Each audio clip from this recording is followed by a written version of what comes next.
Hi guys, so today we'll be solving this problem called flattened nested list iterator. Let's solve it. You are given a nested list of integer nested list. Each element is either an integer or a list whose elements may also be integer or other lists. Implement an iterator to flatten it. Implement the nested iterator class. Nested iterator list nested integer nested list. Initialize the iterator with the nested list and next return the next integer in the nested list. Boolean has next returns true if there are still some integers in the nested list and false otherwise. So we've been given a nested list which may have integers or may have a list of integers, and we have to return a one list which contain all the elements of the integer of the list of the nested list, be it in the nested list or be it otherwise an integer. We have to return it as it is in as an independent element in a new list which we will be making. Okay, we have three functions. First is nested iterator, int next, and boolean has next. Int next give us the next element which is there in the list that we are making. Boolean has next checks if there's a integer present in the list. Okay, so let's try to solve this problem. So first we will be uh, making a stack. Okay, I'll be using stack here to store the values independently. So I call it stk. Now we will be calling a function called dfs list.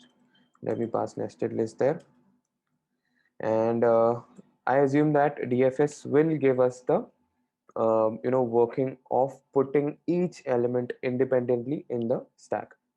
Now let me complete the next function. Okay, we store the stack top in a integer stk dot, then we pop. Okay, and we return next. Simply we return next here. We don't need to do anything. We just take out the first element from the stack, pop it out, and return it. Boolean has next. We check if dot empty. All right, we check if the stack is not empty. Okay, we return that. All right, now let's come to the dfs function. In the dfs function we will be first making,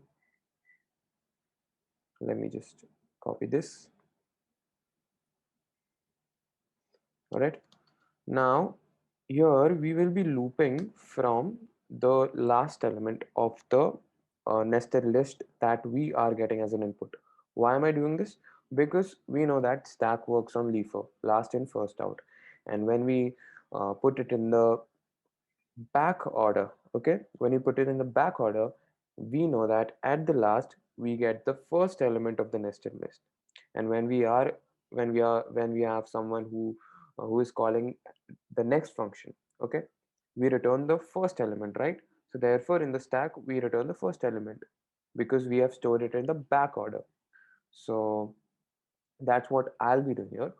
uh, so I'll loop through int I is equal to nested list dot size minus 1, I is greater than equal to 0, I minus minus. All right, now uh, we have certain inbuilt functions that we'll be using here. So first we check if nested list of I. So we have a boolean function is integer which checks if it is an integer or a list. Okay, if it is an integer it returns true. Okay, so we'll call that if nested list of I is integer. Okay, we'll call that, and then we'll basically push it into the stack. All right, nested list of I. All right, now if we have a list what we are going to do. So in this case, we know that the DFS function is basically taking a list, nested list. So a list inside the nested list is also a list. So therefore, we pass nested list uh, into the recursion listed I, and we use this function called get list, which will get that particular list. Okay, get list. Okay, and yeah, that will complete our problem for putting it into the stack.